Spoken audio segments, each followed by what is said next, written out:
in 2028 at Walibi. The 2026 theme park season hasn't even wound down yet, and we already have an announcement of a new attraction for 2028. This is coming from Walibi Belgium in Walibi Belgium, and they are going to be taking their old Loup-Garou zone, their spooky themed area, and changing it into Festival World, an area themed to like Mardi Gras and Carnival in New Orleans. Now, to start this transformation, they're gonna have to get rid of 2 roller coasters.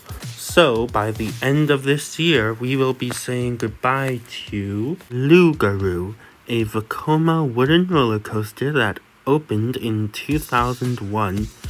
This has a top height of 91.8 feet, a drop of 77.1 feet, a top speed of 49.7 miles per hour, a length of 3,325.7 feet of track, and it is considered one of the worst wooden roller coasters in Europe, if not the world. So yeah, not a lot of people are sad to see this one go. In fact, they've been asking for it to close for a very, very long time.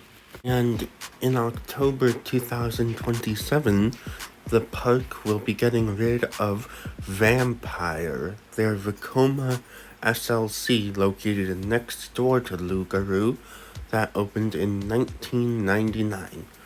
This is your standard SLC, which means it has a height of 109.3 feet, a top speed of 49.7 miles per hour, and a track length of 2,260.5 feet, as well as 5 inversions. And from what I've heard about this SLC, it's apparently one of the worst out there in terms of roughness, so I'm sure no one will really miss it. So I think Walibi did a good job picking the 2 rides to be removed for this new edition. And when Festival World opens in 2028, it'll be debuting Phase 1 of this expansion, with the headline attraction being an RMC conversion of Loup-Garou. This roller coaster will have a height of 160.8 feet, a length of 4,038.7 feet, a top speed of 65.9 miles per hour, and several inversions, including 3 world's first elements. Now, while we don't have an official animated POV yet, there are a few other RMCs I think I could compare this ride to based on the concept art and renderings we've seen. It'll be using a truss arch lift hill, similar to several other RMCs, but the one I think this is closest to in terms of height is Air Force One in Fun Spot Atlanta in Georgia. That one's just 5 feet shorter, so I'd say you'd be on the chain lift of RMC Loup-Garou for about the same amount of time as you're on Air Force One's chain lift. And its angle of descent will be 89 degrees, which I bet will be very similar in experience to the drop on Iron Gwazi.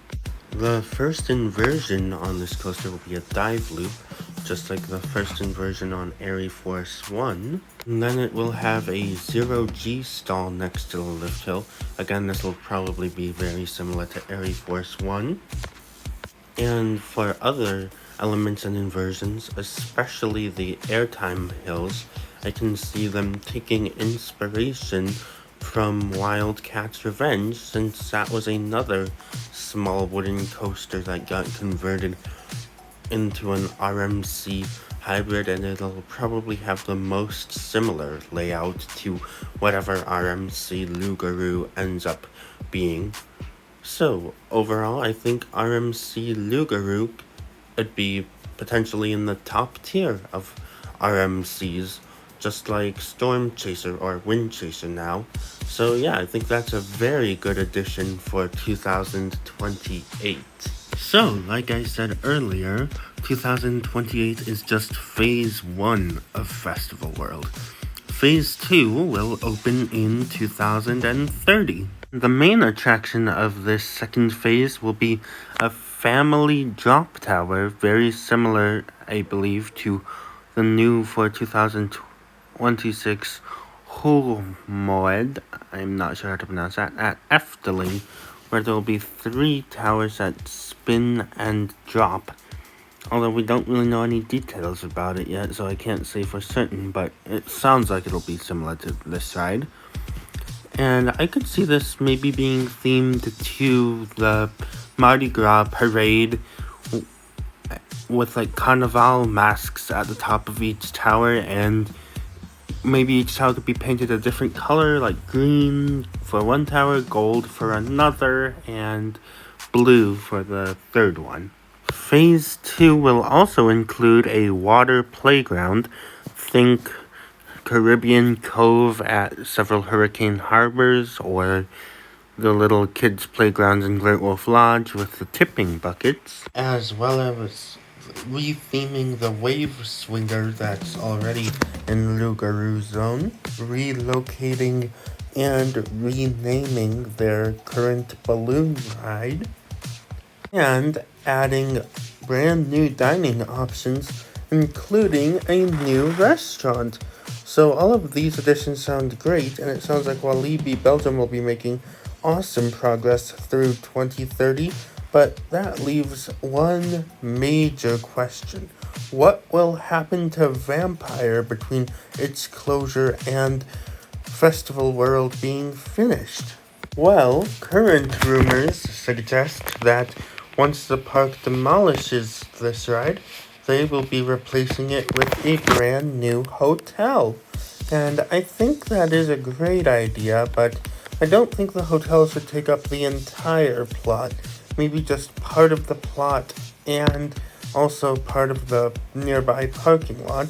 And then you can use the rest of Vampire's former area for a brand new ride. And for this new ride, I'm thinking maybe they could add a Vekoma suspended thrill coaster. I think this would be a great fit for whatever's left of Vampire's old spot, because it would fill the inverted coaster gap that will be left by Vampire, and it would give the park a way to kind of cash in on any nostalgia for the ride. Plus, it would be faster and smoother, and it would get more crowds through the door, since these models are extremely popular and the other two are quite far away from Belgium in Germany and Ireland. So, that was my analysis of Festival World coming to Walibi Belgium. Final thoughts on this? I think it is a very smart move. That area definitely needed a refresh. It was looking very rough. And with the new Dock World opening last year, it's smart that the park decided to also freshen up and beautify other areas, since Dock World was very well received. Now, I want to hear your guys' thoughts. Are you excited for a new RMC Loup-Garou, or will you miss the old wooden roller coaster? And what do you want to replace Vampire? So leave a comment down below, and I will see you in my next video, which will be analyzing Cannonball at Holiday World. Thank you all so much for watching, and have a great time at any parks you go to this week.